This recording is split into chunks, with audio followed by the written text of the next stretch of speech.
বার আল্লাহু আকবার 34 বার পাঠ করবে, আল্লাহ পাক তাকে এক হজ এবং এক উমরার সওয়াব দান করে দিবেন।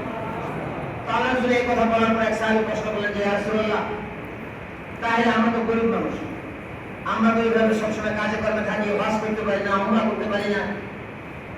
আল্লাহ রাসূল বললেন যে দেখো, তারা হজ করছে সেটা সওয়াব পাবে, উমরা করছে সেটা সওয়াব পাবে, আর পাশাপাশি যদি এই আমলগুলো করে আল্লাহ পাক তাকে এই পরিমাণ সওয়াব দান করবেন। তোমরাও যদি করো আর এই যে তোমরা নিয়ত করছো, এই নিয়তের কারণে আল্লাহ পাক তাদের সমকক্ষ তোমাদেরকে বানাই দিবেন।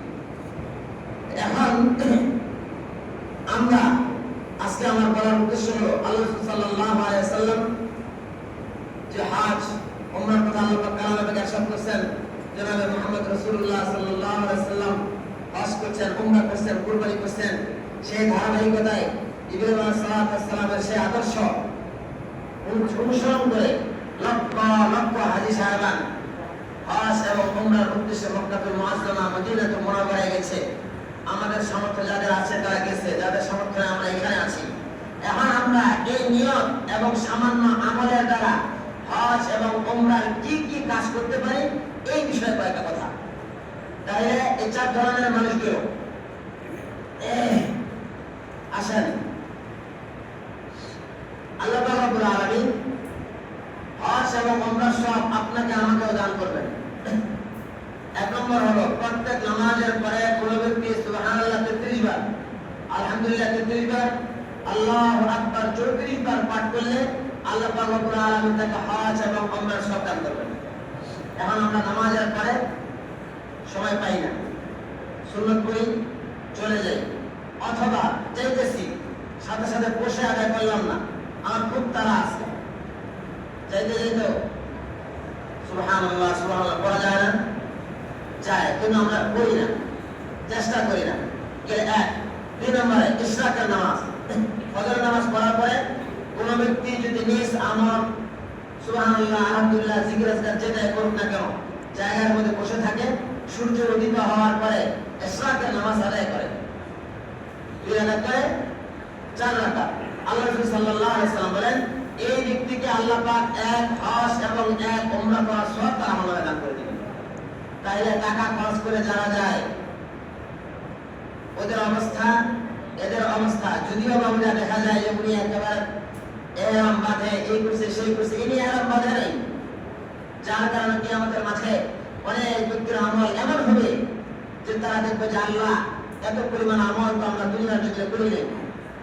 আল্লাহ পাক রব্বুল আলামিন বলবেন যে বান্দা তুমি ওই আমলটা করছিলা, ওইটা ইখলাসের সহিত করছো, ওইটা করছো, দুনিয়ার মানুষ সেটাকে খুব একটা ভ্রুক্ষেপ করে নাই, এটার বিনিময়ে আজকে তোমার সেই নেকগুলাকে একসাথ করার পরে রেস্টু হয়ে গেছে। কেউ 2টা। 3 নম্বর, আমরা ফরজ নামাজ আদায় করি, ওযু ইচ্ছা করলে বাড়ি থেকে করে আসতে পারি। আল্লাহ সাল্লাল্লাহু আলাইহি ওয়াসাল্লাম বলেন যে ব্যক্তি ওযু করে মসজিদের দিকে রওনা হয়, আল্লাহ পাক রব্বুল আলামিন প্রত্যেক কদমে তার একটা করে নেকি লেখেন, একটা করে গুনাহ মাফ করে দেন। শুধু এটাই নয়, সে এই যে লম্বা পথে মসজিদের উদ্দেশ্যে রওনা করছেন, সে আল্লাহ পাক রব্বুল আলামিনের কাছে এটা এত প্রিয়, এত উত্তম যে সে হজ এবং উমরার উদ্দেশ্যে রওনা করছে। তাই এটা আমরা করতে পারি। আল্লাহ সাল্লাল্লাহু আলাইহি ওয়াসাল্লাম বলেন যে ব্যক্তি দ্বীন শেখার উদ্দেশ্যে, কি শেখার উদ্দেশ্যে? দ্বীন শেখার উদ্দেশ্যে মসজিদে গমন করে। বলে মসজিদে, হাদিসের মধ্যে মসজিদে কেন শব্দ আসছে? দুনিয়াতে সর্বপ্রথম মাদ্রাসা সেটা হলো মদিনাতুল মুনাওয়ারা, আসহাবে সুফফা যেটাকে বলা হয়। যারা হজে গেছেন দেখবেন একটা জায়গা আছে, সাহাবা কেরাম রাদিয়াল্লাহু তাআলা আনহুম আজমাইন সেখানে থাকতেন। এই যে সেখানে থাকতেন, ওইখানে থাকাটা সাহাবা কেরাম পড়ে থাকতেন, আমি এটা শিখবো ওটা শিখবো, ওই করে আবার থাকতো। এই থাকাটা এটা হলো একটা মাদ্রাসা। এই কারণে হাদিসে মসজিদের কথা হয়েছে যে যে ব্যক্তি দ্বীন শিখার উদ্দেশ্যে মসজিদে গমন করবে, আল্লাহ পাক রব্বুল আলামিন তাকে হজ এবং উমরা করে সওয়াব তার আমলে দান করে দিবেন। মসজিদে জামাতের সাথে নামাজ আদায় করা, আল্লাহ পাক রব্বুল আলামিন ওয়ারকাউ মা'আর রাকিঈন আদেশ করেছেন। এখানে আদেশ সূচক শব্দ ব্যবহার করে যে তোমরা রুকুকারী যারা, সিজদাকারী যারা, তাদের সাথে তোমরা নামাজ আদায় করো। যে যারা রুকুকারী সেজদাকারী এর মানে জামাতের সহিত নামাজ আদায় করবেন, আল্লাহ পাক রব্বুল আলামিন এই সমস্ত ব্যক্তিদেরকে হজ এবং উমরা দান করে দিবেন। জুমাতে উপস্থিত হওয়া